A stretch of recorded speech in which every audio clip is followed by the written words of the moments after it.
Au cours du premier trimestre de 2024, les startups africaines ont levé un total de 466 millions de dollars, selon un rapport publié le 3 avril 2024 par la plateforme spécialisée Africa's Big Deal. Cette somme représente une diminution significative de 47% par rapport à la même période en 2023.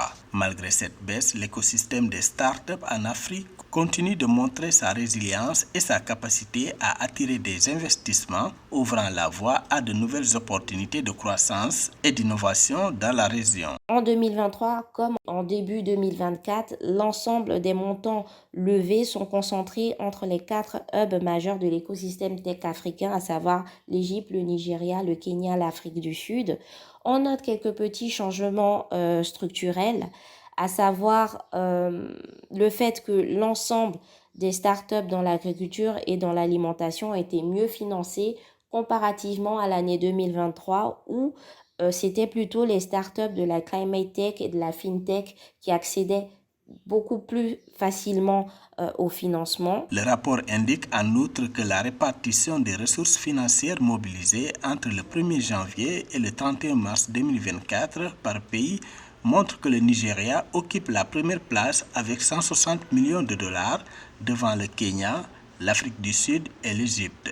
Ensemble, les 4 pôles majeurs de l'écosystème technologique africain, surnommés les Big Four par les experts, ont concentré 87% de toutes les levées de fonds réalisées sur le continent au cours des 3 premiers mois de l'année 2024. Ce changement structurel également peut être justifié par le fait que les sources de financement possibles des startups africaines ne sont toujours pas renforcées. Il faudrait que ces startups travaillent toujours leur gouvernance.